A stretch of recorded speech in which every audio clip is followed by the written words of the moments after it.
Biyografi. Biyografi. Biyografi. Ça, c'est Biyografi avec KitCat.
Bonsoir tout le monde. Jeudi, c'est samedi. Nous connaissons ça veut dire biographie entre la caille.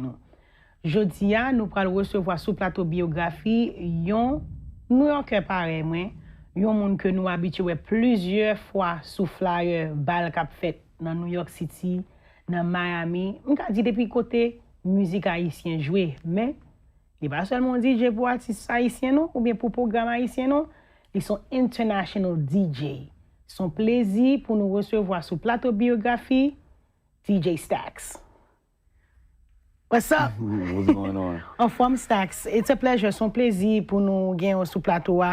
Et j'aime dire dans l'introduction, son monde qui a travaillé longtemps dans la communauté.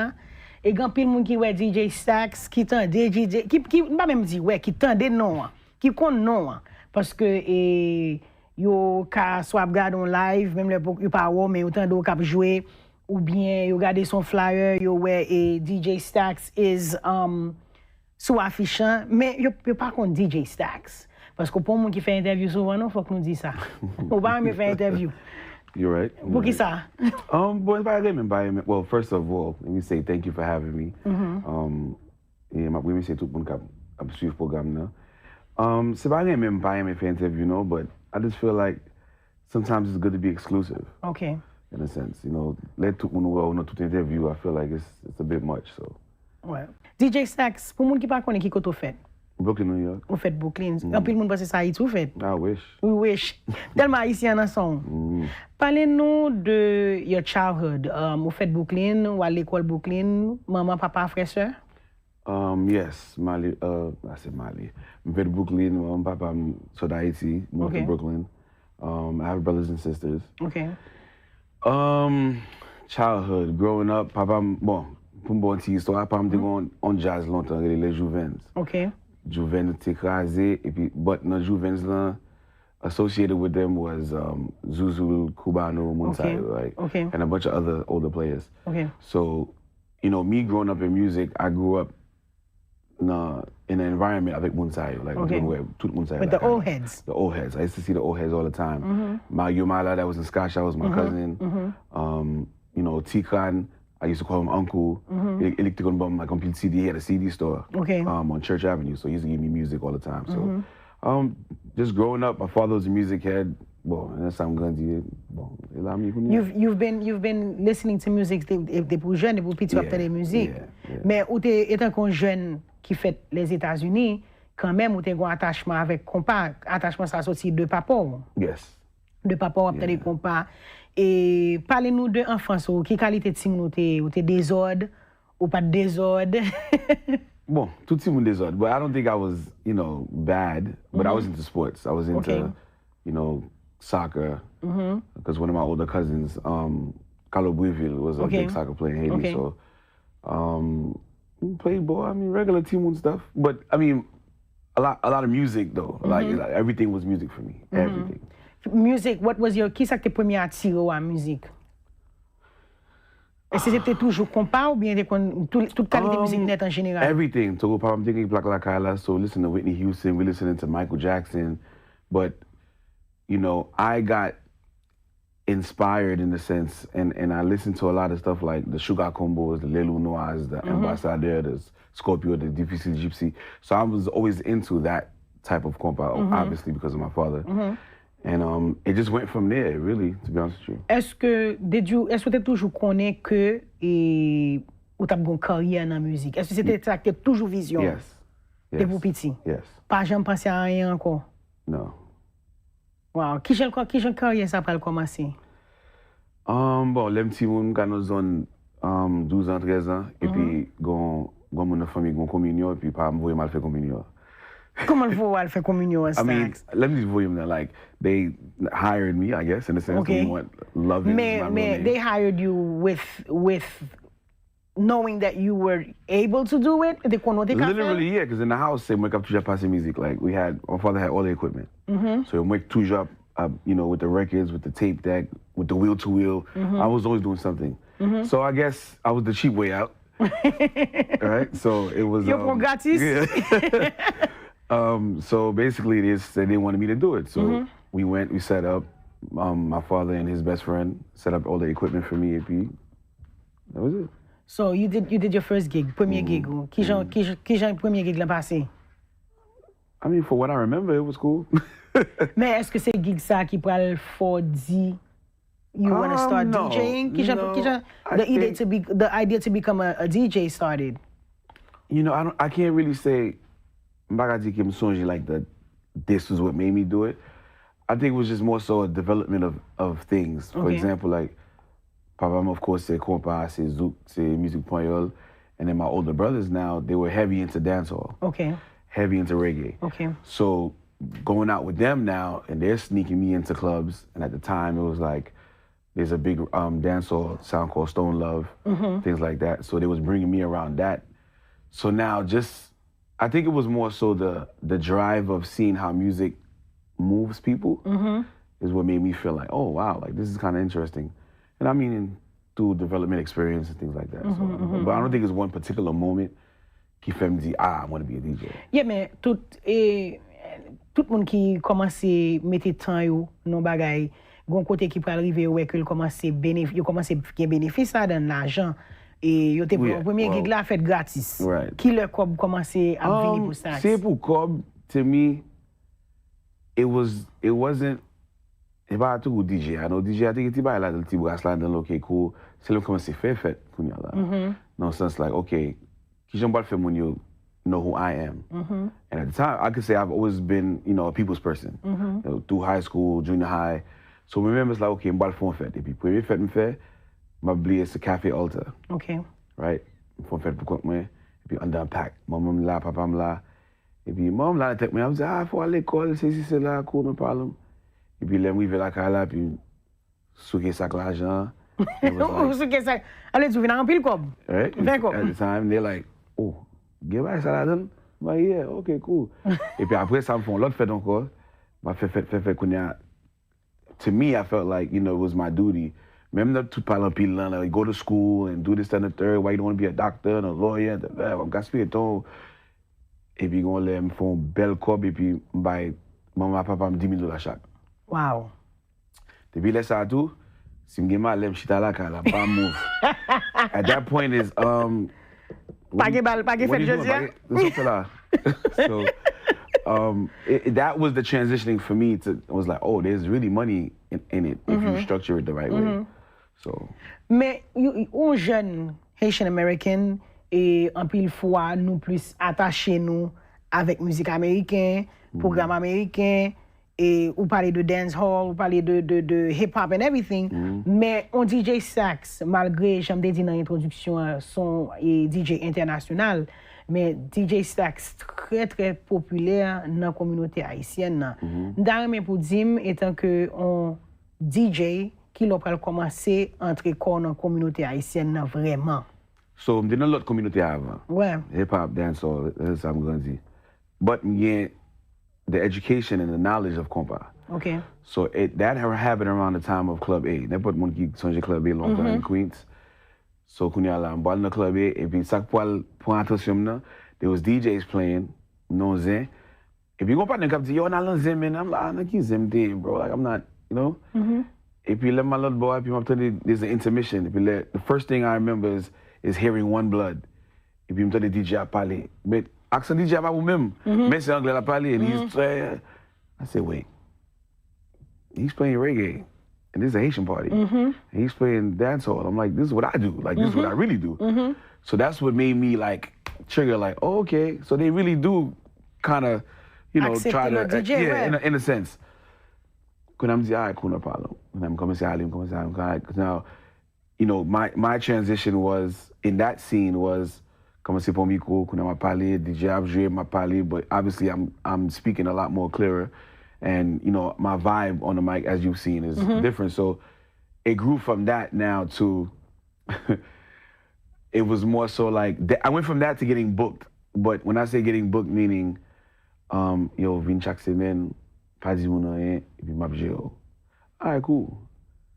So the other DJs were booked, but I was also booked to jump into the vibe.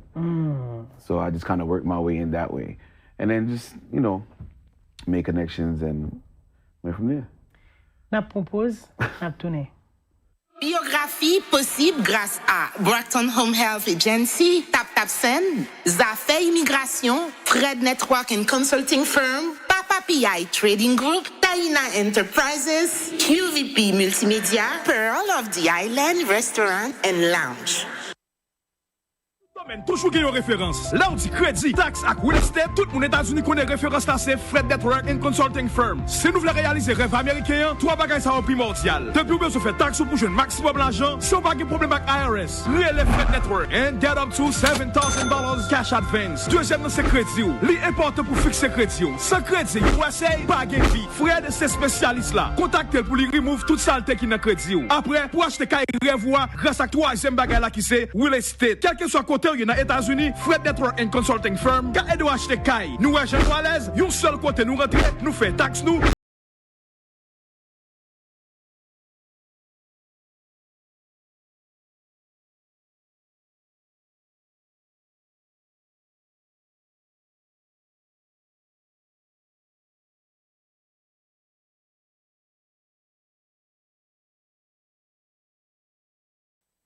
Nous retournons sur le plateau Biyografi et invité nous aujourd'hui, c'est the international DJ STAKZ, New York pareillement. Nous avons parlé de carrière STAKZ qui Jean li pral vini on DJ international parce que Jean m'était dit dans le commencement de l'émission et STAKZ pas seulement jouer dans la communauté haïtienne, STAKZ c'est un monde et qui représente nous sous plusieurs zones et par exemple Hot 97 qui sont une station qui est très populaire et dans la communauté New York là, STAKZ joue pour nous là. Nous allons parler plus pour qu'on connaisse STAKZ plus bien. So, on joue dans le club A. On vini, on paye, on va connaître si on paye et on commence à faire non. On commence à faire non dans la communauté haïtienne parce que by then things were looking good in the other communities. So parlez-nous kounya de qui j'en west scène étant que Haitian American, you're coming to these events.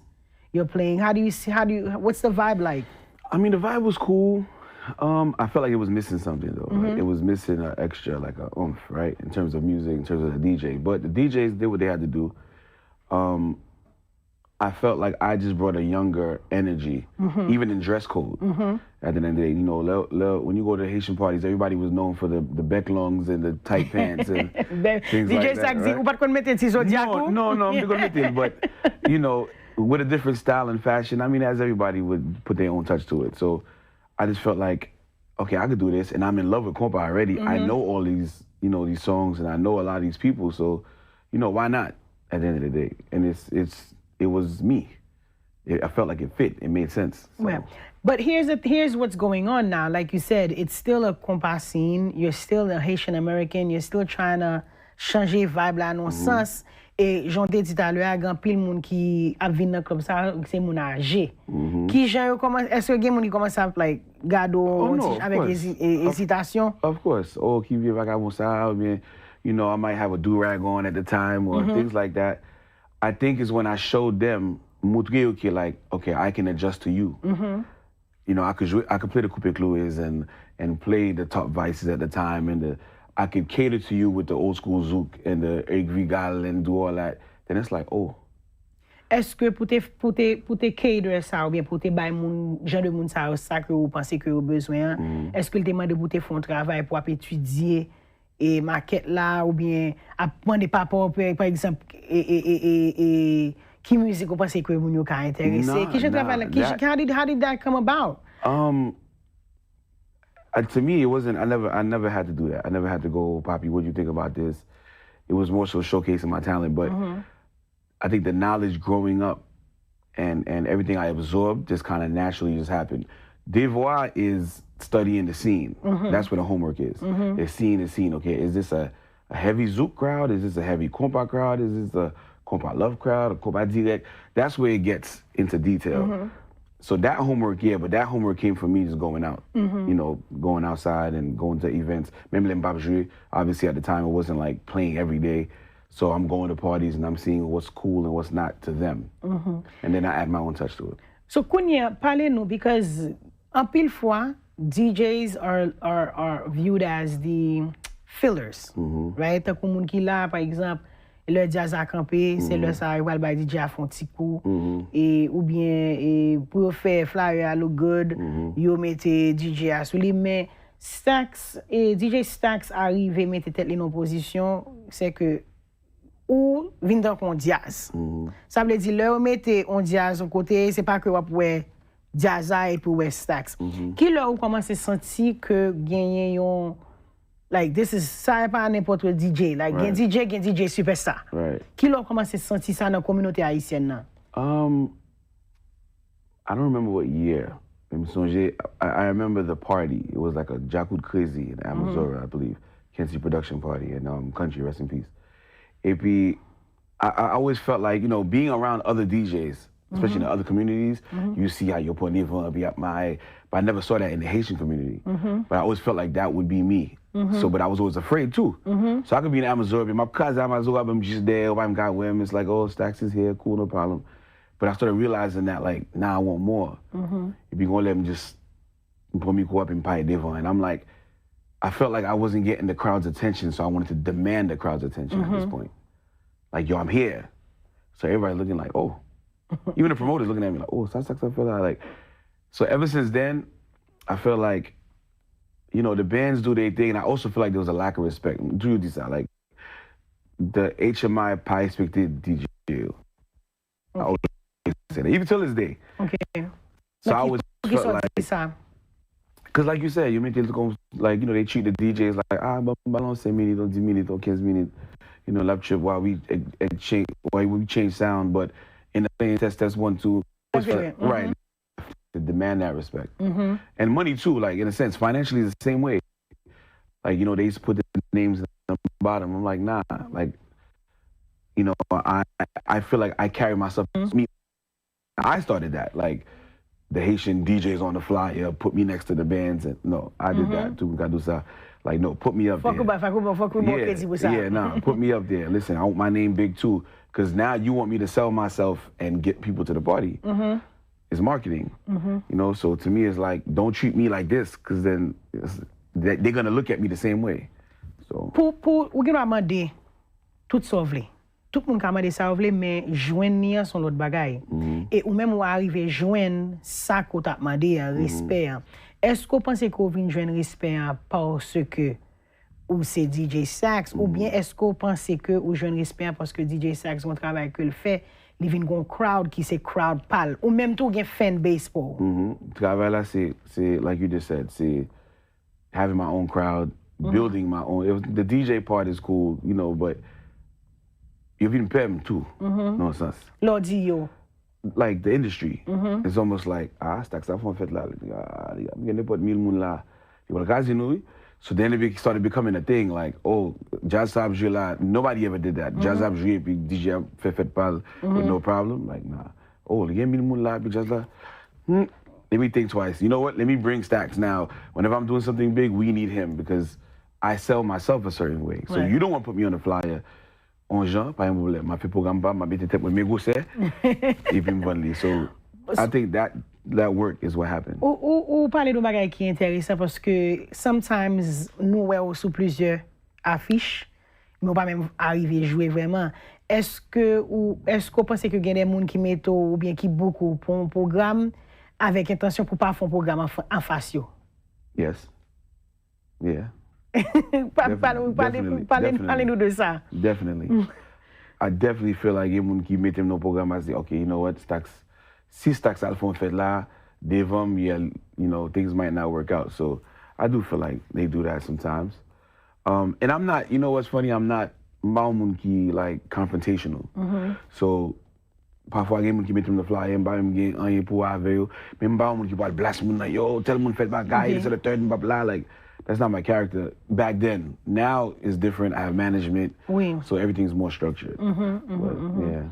Ou pral on DJ que moi sot mentionné tout à l'heure qui pas seulement dans la communauté pas nous et plusieurs fois moi entendo dans des occasions très spéciales ou jouer dans Hot 97 par exemple et il y a plusieurs autres activités qui a fait ou censé c'est DJ qui représente nous. Parlez-nous de qui ça parle commencer surtout avec Hot 97 nous connaît qui pas facile pour nous venir ou bien pour inviter comme ça. Qui ça parle commencer leur fête drapeau par exemple DJ STAKZ is the DJ that they call. Well, de toute carrière, I've always been the one. Même si not dancehall parties, hip hop parties, toujours pas son petit combat quand même. On t'y baille, like a little spice, little 5 minutes, 10 minutes, something. Now, ça, it was crazy. Son partenaire qui dit ça, I'm playing at Temptations. Il dit, yo, m'blo vini jouer. Man, Temptations is crazy every week, crazy dancehall party, hip hop. Et puis il dit, yo, m'blo je comprends. I'm like, eh? He said, m'blo je comprends. I'm like, why? He said, STAKZ. Ou pas jamais connaître qui est-ce qu'il a until you test the floor. I said, okay, puis mettez chocolat, et puis on doit éclater. Wow. I said, oh, okay, so ça me prend lui tout côté passé, même si son 10 minutes combat, si moi bien passé, je vais ajouter sur lui, if not, je vais changer. So everybody knew STAKZ out of all of us, excuse me, younger DJs, he's always representing the culture. So now, when it happens, et puis on the radio, I mean, all of them, Mr. C, Funk Flex, and you know, we want to show love to the Haitian community. So to that Monday, all the DJs, yo, who do we show love to? Like, who do we get to come up here and show this love or has that value? Be tooting at your net. So you can only get one person at STAKZ. So like, all right, cool. So I remember that day, but I'm willing private. I'm never. I'm like this is me like, if you go back there, young child called me, say, yo, they trying to call you. All right, cool. Well, la, went up there, did the whole Hot 97 thing, tribute, et puis depuis là, ça a tout. It's been up from there, yeah. Et STAKZ pas seulement moun qui jouait musique, mais STAKZ featuring dans l'album tout. Grand pour moun qui pas connaît que il y a introduction dans Caribbean, c'est où qui fait. How did that come about? I just think that came about because of how I talk, how I speak in the clubs and the parties, and so, you know, yo, we want to do something different. We want to add your feel to it, and just give us a hype introduction as if you're in a party. So that's pretty much where that came from. But how was the experience? I mean, it was dope. I mean, we was in the studio, just not. I mean, it was weirder when there's nobody in front of you and you got to do it like. But Malim fell pour probably himself. I did it for Shedley a couple times. I did it for Leila Chico, Mika Ben, rest in peace. I did it for them too. So I've done it a few times.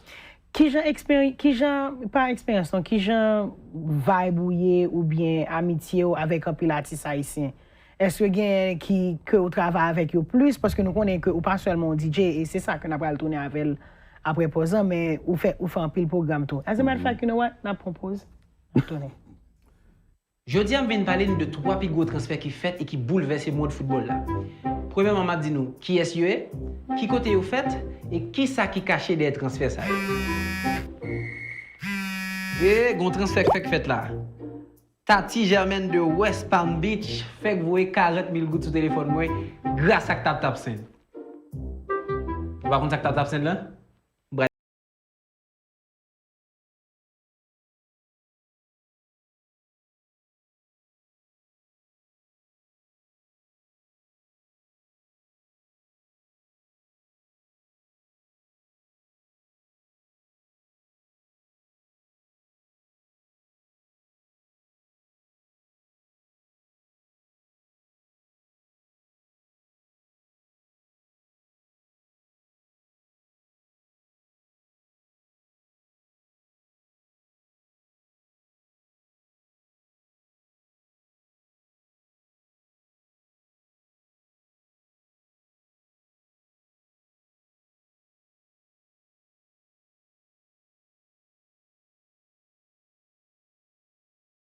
Nous retournons sur le plateau biographie, nous avons avec nous DJ STAKZ. Nous avons parlé de l'intégration dans la communauté haïtienne, dans fait programme et DJ dans plusieurs programmes. Mais j'aime te dire avant posant, STAKZ pas seulement jouer dans le programme. Et STAKZ va entrer dans fait balle, dans la question de fait et programme ou bien gros soirée, nous quand même dit gros event dans business music là. How did that come about? Because j'en dis, ou t'es commencé à faire fête, mais il fait fête et puis il fait balle, il fait event. STAKZ kounia, j'en dis, l'on dit un programme STAKZ, c'est bon petit bagay petit. Qui sont premier, qui sont dit qui plus gros premier event ou va le faire? Plus gros premier event. I guess ça dépend genre ouais là because mon programme était commencé à faire which I do now is Compa Rehab. And me, I was always pro DJ, so DJ parties. But quand ça avec faire balle débat différent. Quand on est montré dans vle faire balle là to me, bon on fait you know little things avec Kenzie and Country, I learn m'a investi or whatever, be m'a you know getting the experience. Vraiment venir faire balle was I wanted it to change the narrative and the culture. I didn't want it to just be the regular clubs. You know, at the time, the only person to me qui t'a fait gros événement dans ça, is Jazz Enterprise. Okay. Right? Mais après ça, everybody was just the SOBs, whatever. So I wanted to take it and change it. So I started doing BB Kings. I remember that. All right? So I started doing BB Kings. So to me, it was two things. It's funny. It was a challenge. It was me. It was like, I want to do BB Kings by myself first. But when you see jazz like tape play under. So I did the first BB Kings by myself. Crack under. When I'm okay, now I can do a band party. When I'm vina avec Kaimi. And it was their 90th anniversary at the time and my 60th anniversary. Okay. So I did a black tie affair. Because oh, black tie, you know, like the younger generation don't like to get dressed like that, blah, blah, blah. Listen, I want to say that's probably the top 3, top 4 event I ever did. Right? Cracky under. Then after that, I did T-Vice, Lovers Rock. Mais Bamzo, pour ça que je ne vais pas couper parole vraiment, mais ou mentionner endroit ou bien location, le venue, ou mentionner ajouter jazz, mais je pense que une chose qui est important que vous mentionnez dans chaque programme, ça, il y a un thème. There's a theme for them. So c'est pas question de juste faire programme, non. Je pense que c'est le premier bagage et tout, c'est une bagage et tout. Je ne sais pas si c'est vraiment venu avec la business, mais je pense que son bagage comme si qui allait avec STAKZ. Depuis STAKZ annonce son programme, il y a un bagage qui match avec une façon de habiller ou bien une couleur supposée mettre. Bon, je ne vais pas dire que c'est moi qui viens avec. I would never say that. But I think I added my own flavor to it. Okay.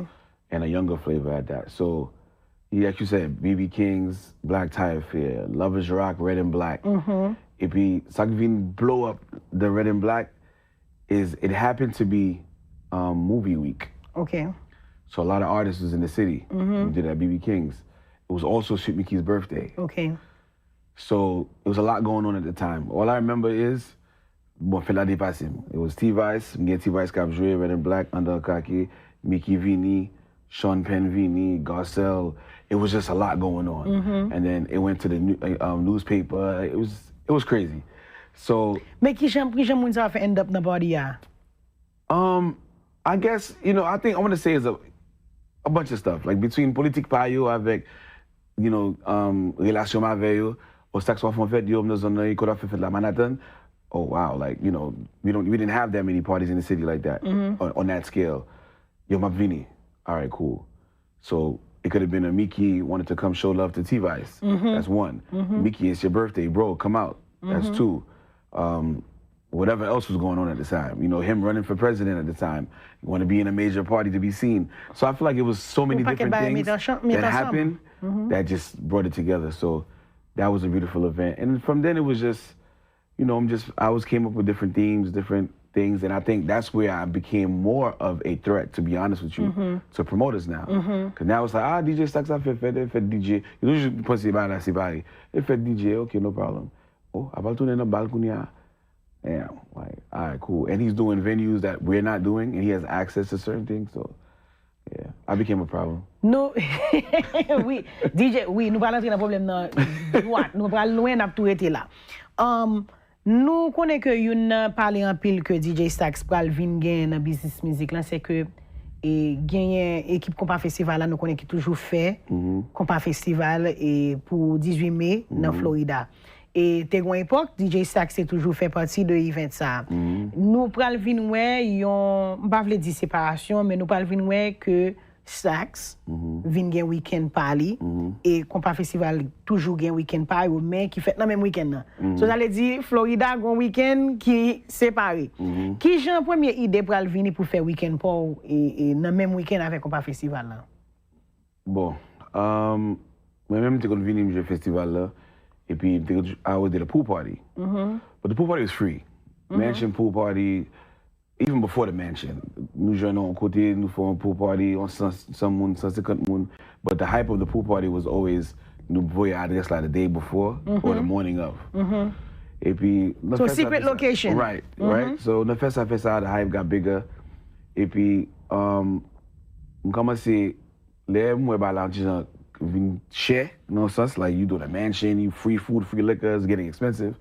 I wanted to do a Saturday to pay for the Sunday. Okay. So nous capable de là, right? Oui, oui, okay, cool. définitivement. So now, at the time, Rodney Noel, who does the festival, he était Mocha, m'ko te fait couvrir Mocha. When nous parlons, fait a deal, when I did the Saturday compa rehab, I brought it to Florida, and I did compa rehab to pay for Sunday. Okay, at Mocha. At Mocha. Okay. I never did parties. It wasn't about making money at the time. I did Saturday to pay for Sunday. Et puis, Kake Mocha, Ine Dimate, Pot Feme, blah, blah, blah. So now the conversation comes up in the pool party. Now, how the conversation comes up is because the pool party got so big, I couldn't do the mansion no more. Okay. So we got a spot called Finnegan's River. Okay. Première I'm charging money too. Like now it's like, it's time to make some money. Et puis, Pot Feme, tout le monde dehors, moun andan. The news was outside. The whose party is this? It began to artist qui vini qui pas rentrer. Okay. Now, Haitian Beats a lagué or article that says STAKZ pon weekend na blah blah blah. So now, obviously, Haitian Beats always starting trouble. Right? So now all of a sudden I'm getting the attention of the other promoters. And I remember me and Rodney had to sit down to speed it up. Me and Rodney had to sit down. Listen, let me make the festival younger. Okay, cool, no problem. Let me bring the pool party to the festival. Okay, cool, no problem. Et puis, je n'en place, bagay. Et puis, premier party, je n'en place là. Et puis, me dit, yo, I found a place, here's how much it is, let's do this. He said, okay, cool, no problem. But nous parle, séparer, you know, 33, 33, 33. And I'm like, why? And he's like, oh no, because Mounsa, c'est pas them. I said, yo, boss, I already got my own thing going on. I said, we could do a 50-50, 60-40. I said, but for me to split and take 33 of what I already have going on makes no sense for me business-wise. Et puis, he said, okay, n'a pas dit. Et puis, I also said, let's do a boat ride. We said, okay, cool. Et puis, we said, ça vient pour venir changer, bah là, il vient text moi. He said, STAKZ, is you available that side? I said, oh, for what? He said, for a boat ride. I said, oh. Boy, I'm be like, the boat ride level Monday if I'm available to book me for something that we supposed to do together. It means, qui jolie dimanche? Non, pas qu'à faire dimanche là, you know, I got a pool party. Et bon, il déraille sur moi, sur texte là. Ah, qu'est-ce que tu penses? Yeah, my guy. So I looked at my phone like, who are you talking to?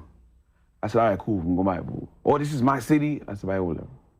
We didn't really talk to. Now he drove me. A league bum, like, force là. No sense, like, all right, moi, je vais So ça veut dire, peut-être si conversation pas passer comme ça, t'es gonna pas gagner weekend STAKZ là? Yeah, very possible. Okay. Very possible. Kounya là, époque ça, maman malade dans l'hôpital. Et puis, moi, je bon, aussi. Je bateau même. Je rien. Puis, moi, je mets ton post. Boat ride.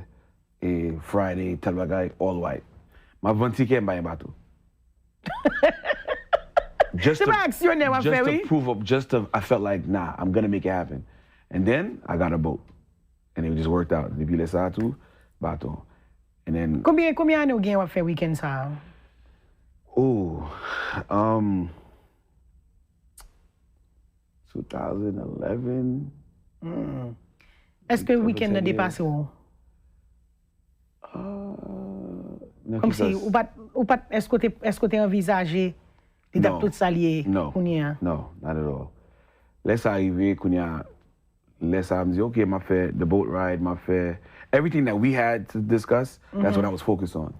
Et puis, époque ça tout, m'a bon dit, m'a m'aider. Like, depuis non fait full photo, vous Bali, night 1, night 2. Comment vous voyez le Bali? Vous Bali, I'm texting you, Bali, Facebook, I'm showing you, like, stop playing with me. No, I'm serious. I'm saying this, like, this is probably the first time I'm saying it in a real interview, so like, I'm not gonna lie, I was probably being annoying. And he would block me and stuff like that, back and forth talk. And puis, when I started realizing, let me take it serious, is when I started seeing how much money I was actually making. Okay. So ça veut dire tout le week-end vraiment commence à faire là j'ai beaucoup de motivation, c'est nuit ou bien déranger et ou des Noël avec et compas festival. Yeah, pretty much. I'm not gonna lie to you. Yeah. Facts. That's what it was. And it was like, because I felt like he just disrespected me. So to me, it was like, okay, cool. And then when I started getting into the business aspect of it and started seeing how great of a weekend it was and can be, is when, I grew up. I stopped being immature and I felt like, what, so, vous sentez que peut-être façon côté gérer là, pas de plus bonne façon. Right, yeah, yeah. Okay. Well. And, I kind of just took my energy away from him and focused my energy now on the weekend and myself and stuff like that. So, and I mean, it's been great ever since, Est-ce que depuis là, ou même avec vous, n'est pas jamais vraiment fait chita? Allez. No. Du tout pas. Depuis là. No. Jusqu'à présent. No, because I feel like he's rude. Like, he has this arrogance about him that's Mais weird. Mais est-ce que ou même tout de côté pour... I can give it, but I won't, it won't be deliberate. Par exemple, but I'm more of a, you give it to me and I'm gonna give it back to you. Okay. Par exemple, give you an example. Now, Haiti, na Rancho Nap trip. Et puis, I went to the bar. Et puis, lui-même chita avec Mac D. Nickinson. Nega, Monique, yo. Et puis, il dit, nega, boy, avec quoi vous faites no weekend, moi. I'm like, what's that? Nega, boy. Like, he said something like that. I said, bon, comme weekend, pas me dépasser pour là. Mais est-ce que nous répondons, you had the back and forth? Yes, live on the spot. Because I went to the bar to just buy a drink, and he's like, oh, I feel come no weekend, or something like that. Come weekend, I'm not deposit for my please come. I could buy all you guys a drink. Oh my God. If you think you're just, damn, like, so it was always like a back and forth thing, but nothing disrespectful. Okay, that's good. To be honest with you, nothing disrespectful, and it was always a back and forth, and me being who I am, just I blague it by, but after a while, I just, whatever.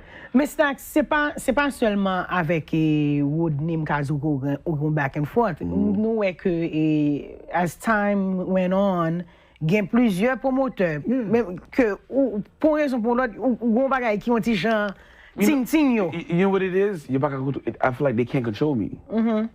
I feel like in this game, in the Haitian game, in the HMI, it's a problem. Okay. So with me, it's like, I'll book STAKZ. Okay, you know what STAKZ? Mon balam, boal fait, et j'acoute tel moun or whoever, et puis, they expect me to do all the work. Oh, I va pas pour fait là, I va pour still, I va pour. But how do you want me to work harder for your event than mine?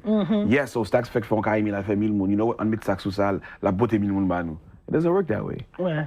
Parce que c'est pas event ou. Right, so it started becoming like a hing-hung, like you said, because it's like, oh, avant book STAKZ pas, mais pas programme, mais quand les m'a fait 30 000, 40 000, 50 000 $, ou bam $600, it's a big difference. So it was, I think it's a control thing. I feel like it's like STAKZ doesn't do what we tell him to do. Ouais. Et, vous pensez que nous propose, nous tourner?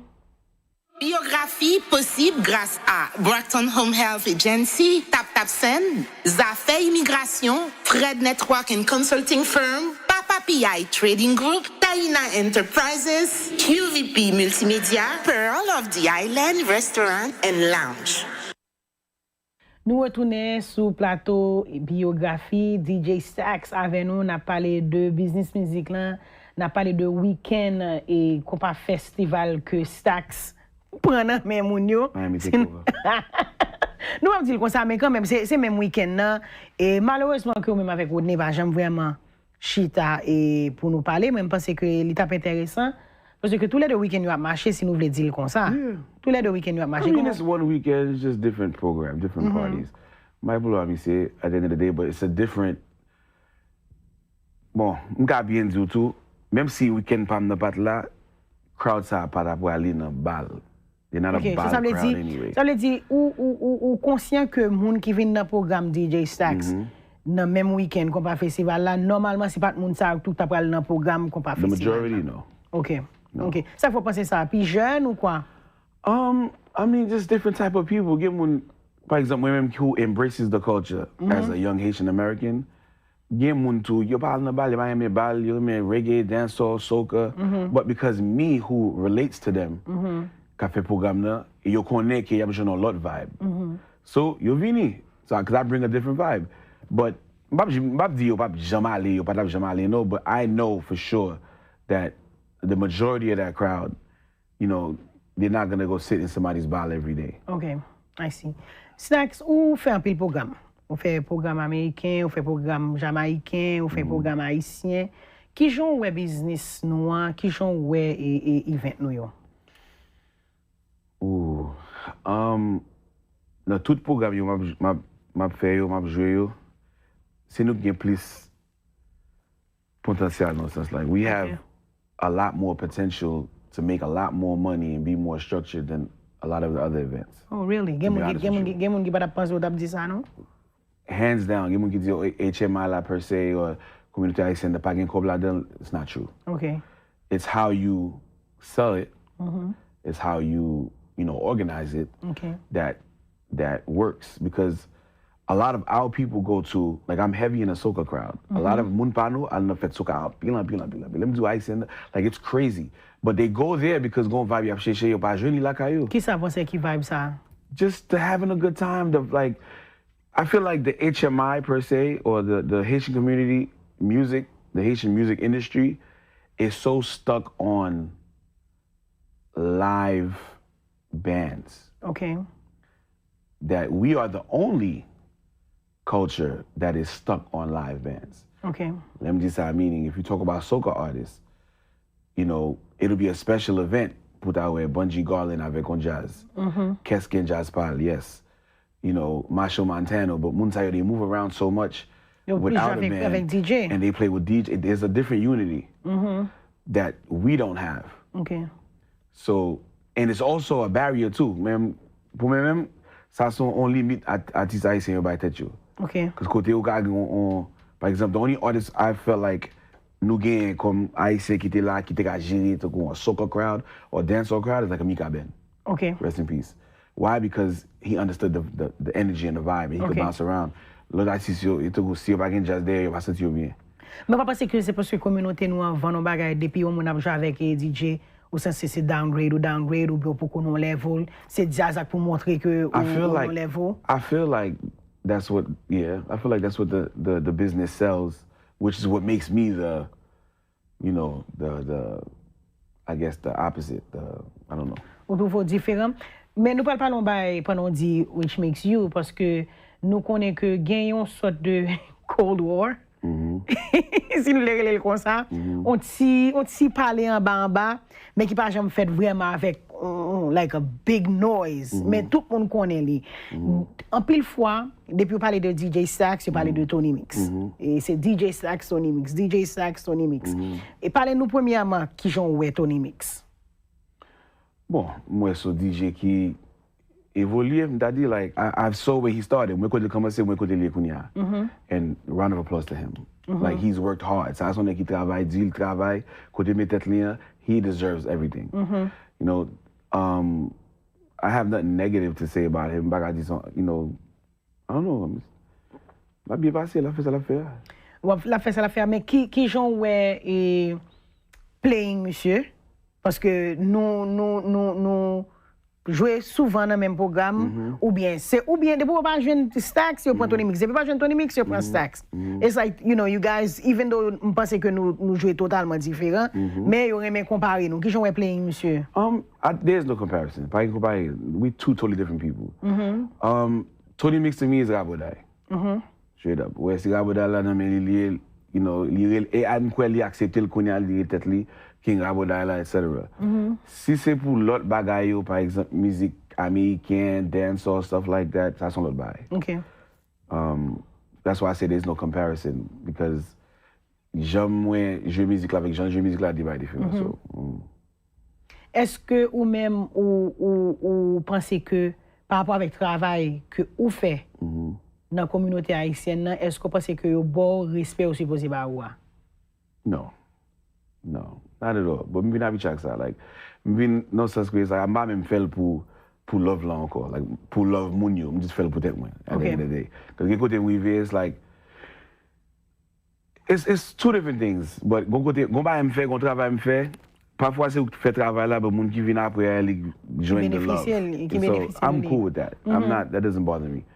But I also know that gon côté moi get up when you're là.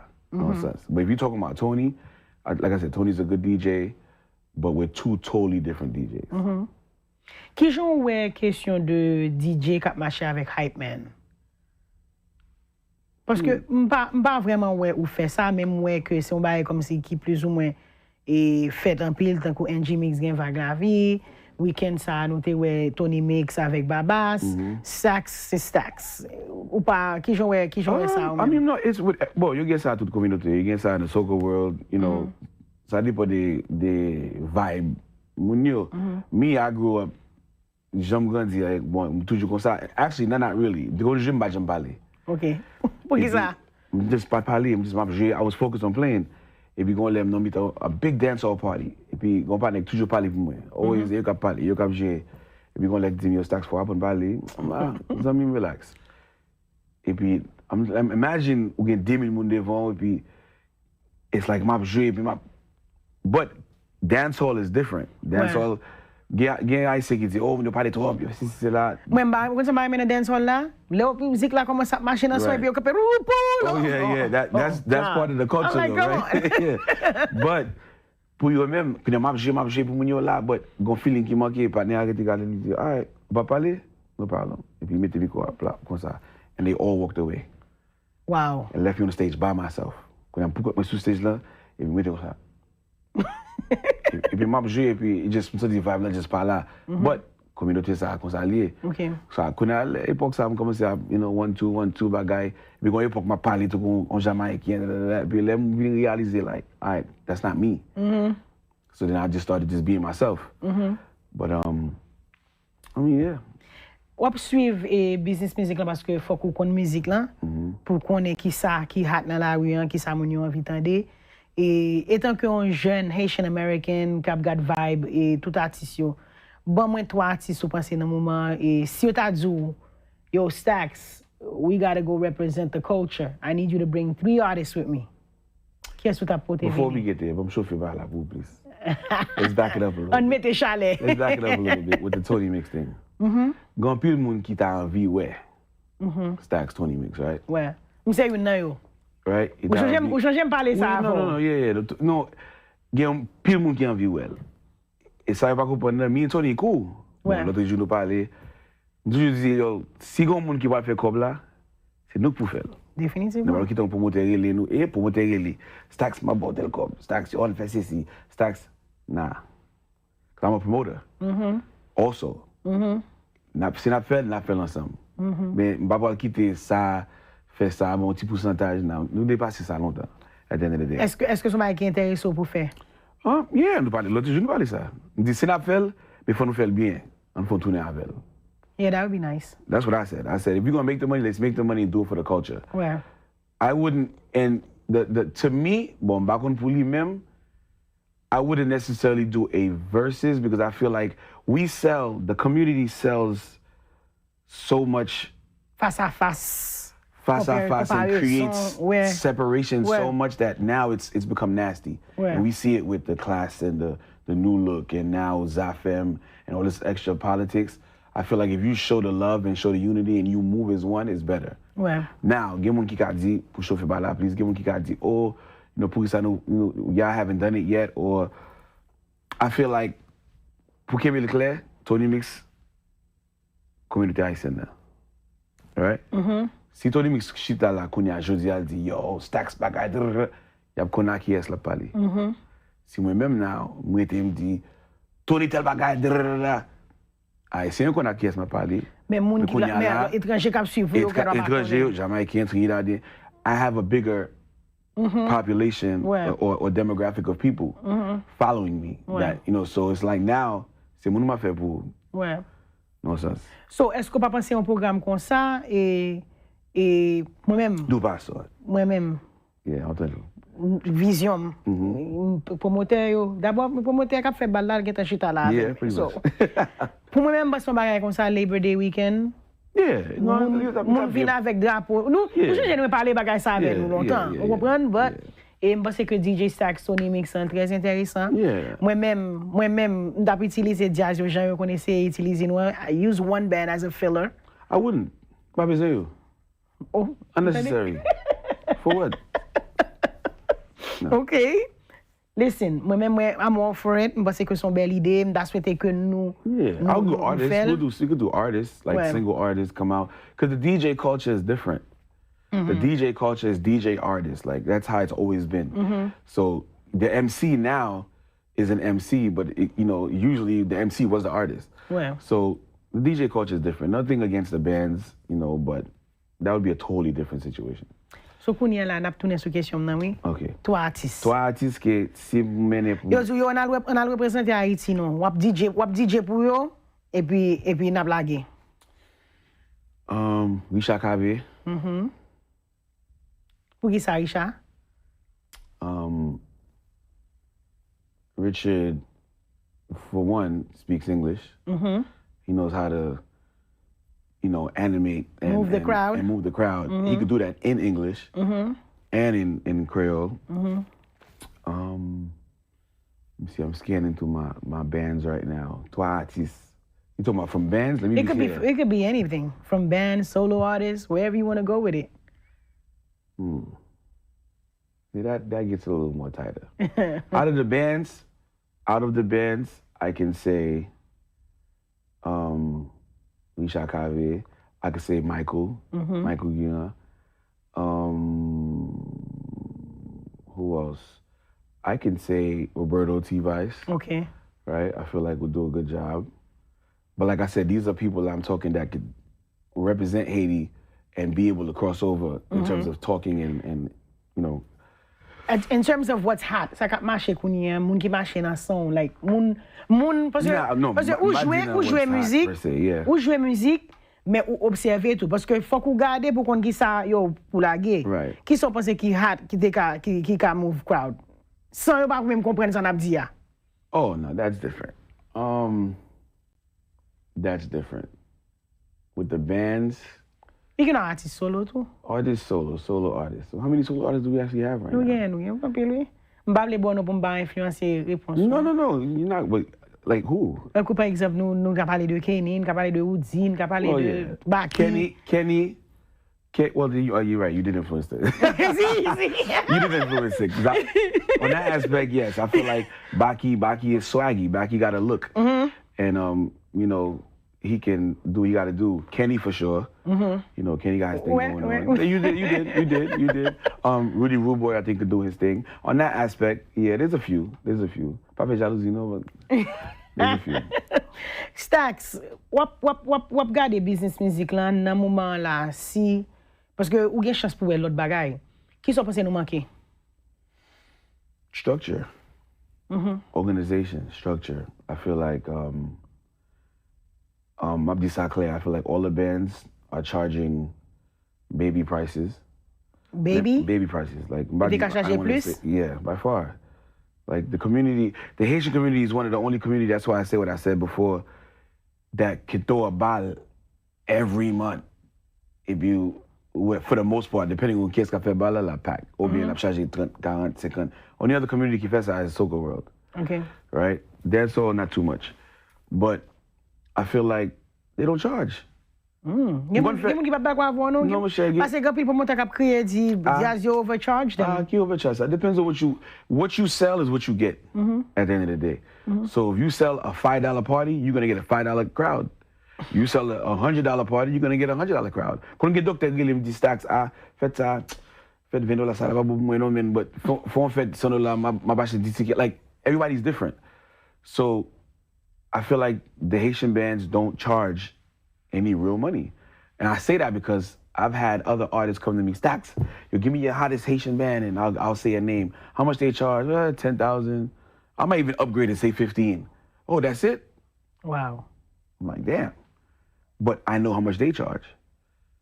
And it's like, what makes them better than you? So is it, to me, is it a self-esteem thing? Is it a, is it just you senti que business al pas marcher si monter pour a pas affaire me sortir limiter pour what's the problem? N'a propose, n'a tourné.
Nous retournons back sur le plateau Biyografi, DJ STAKZ avec nous, on a parlé de carrière, pas oublier que Biyografi, son émission qui est là pour faire connaître personnalité publique mieux puis bien.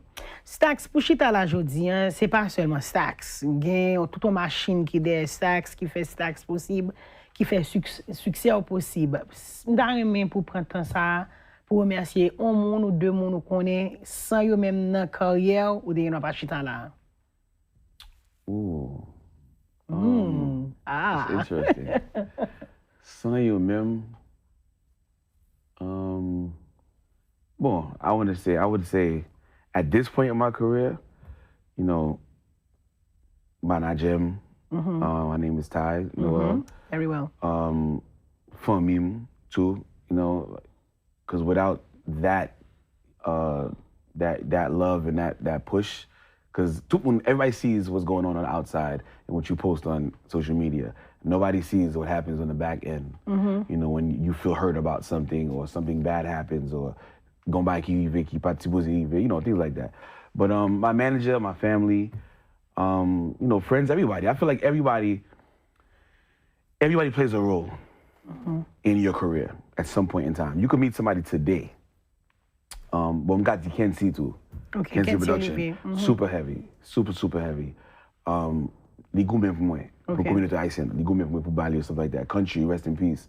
You know, there's so many people that play a certain role. Jazz Enterprise. Like, I'm from Commerce, but game one that played a certain role at a certain time, ou pas effacer ça. Like, you know, you can't. Parce que sans yo, pas d'abgon l'autre qui t'a Right, for example, like Jazz Enterprise, La Nuit des Jeunes. Depuis les fait quand on la Nuit des Jeunes, he said STAKZ, La Nuit des Jeunes, c'est pour lui, juste ou même ou dit ou va faire encore. And he's always been, you know, we have our own relationship. We talk, you know, we chat. So there's different people that play that role. And I want to say thank everybody who's ever supported me, you know, everybody who's ever showed DJ STAKZ love, family, friends.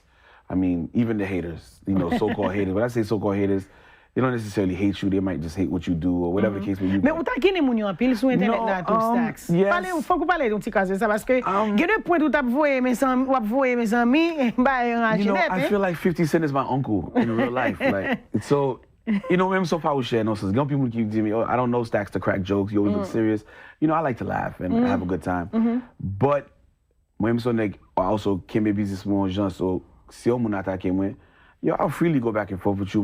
You know, we crack jokes, my blague tibaye, but if I'm not fait mal, it's gonna hurt. But you know, it's not like that. I don't mean no harm. You know, I'm all about jokes and having a good time. Qui koto poko mene compas? Kota aimé mene compas? No, qui ça? What do you mean? Takou koto poko jouer un pays ou poko jouer kota aimé ouais ou même bon pays kota aimé ouais musique ou ap jouer. bon, je ne vais pas dire que la musique là pas joué là, non, la musique là joué là déjà. Il y a jazz qui est allé. But, côté je suis allé, qui pour aller à ça, finally, is Belgium. Okay. Ou gen plan, gen gros bagay k'ap vini. Yeah, one of the biggest world music festivals, Afro, Latin, Caribbean festivals is in Belgium. It's in Brussels. Kaimi là déjà. Okay.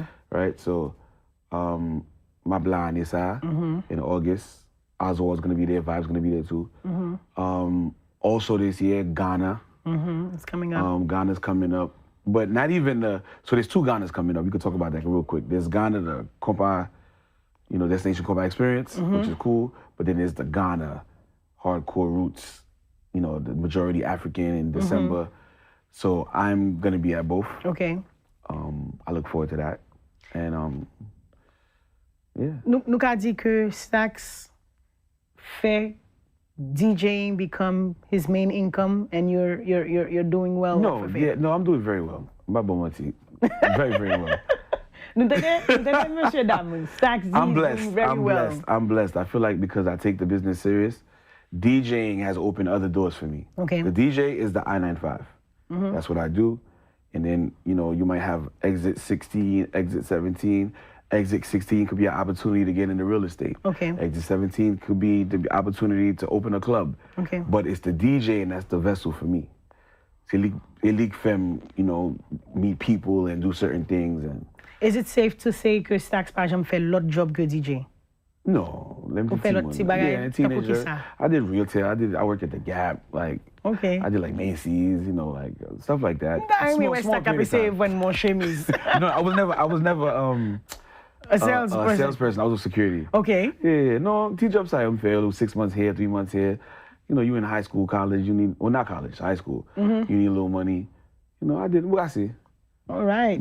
In the mix of playing music though, but yeah. On va STAKZ aller, nous avons des codes qui ont des noms. Et c'est sûr que des gens que STAKZ connaît, soit professionnellement ou bien juste qu'on ouais, mais pour STAKZ au moins, dis-moi ça va penser de 2 ou 3 là-dedans. Okay. Pull a card, any card. Pull a card, any card. Pull a card, any card. Who do you have? Let me see. Alan Café, que on connaît très bien. Très, très bien. Bah, nous impression de Alan Café, soit passé, soit vivre avec elle. Alan Café is my brother. He's a living legend. I feel like he's underrated. He's underrated still. Even though he's up there, I feel like he's underrated. Alan Café brought me on my first tour in Haiti with Zen. Okay. Alan Café brought me to Club A. Always showed love, always very super dope, pure, respectful. I mean, Alan's Alan. Superstar, right? Yeah, nah, hands down. And Ali. Let's see. Okay. Obiato Martino, moun po yo net wap rale la, oui. Bagay me. Super cool, respectful, very, Silicon Bible Zim Lab Zim. I mean, we have our own conversations and he talks about building and stuff like that. We talk about different things. Me and Roberto super cool, no problem. One last one.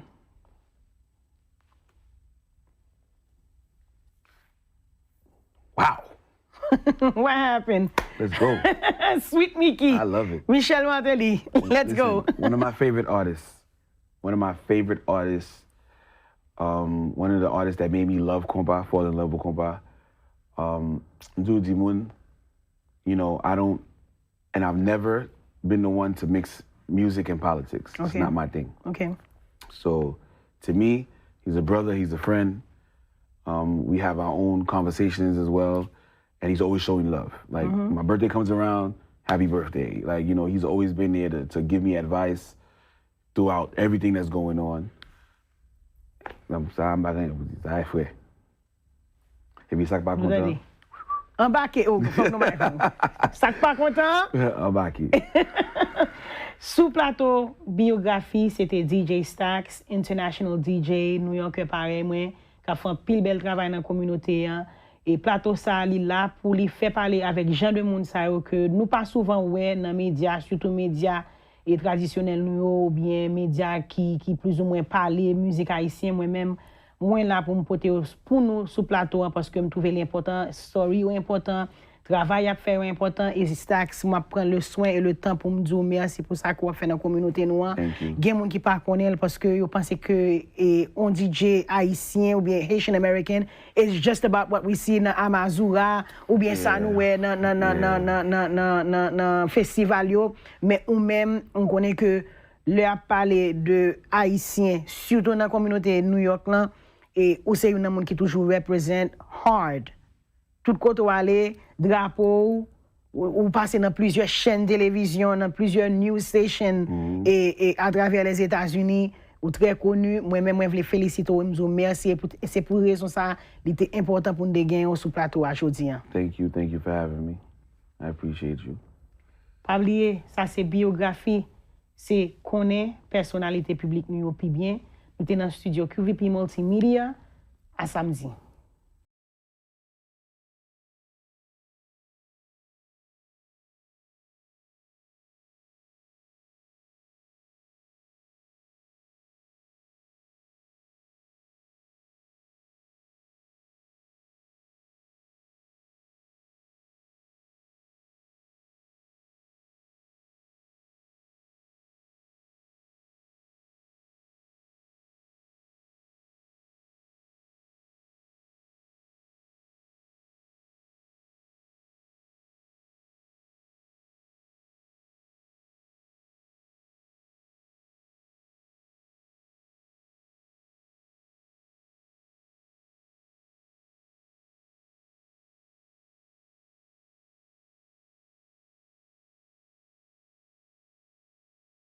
Like no one else can. Again, remember to give us a call anytime you need our services. Thank you. Pour se suivre, Biyografi à KitCat. Émission ça possible grâce à Brockton Home Health Agency, STAKZ, Affaires Immigration, Fred Network and Consulting Firm, Papa PI Trading Group, Taina Enterprises, Pearl of the Highland Restaurant and Lounge, QVP Multimedia.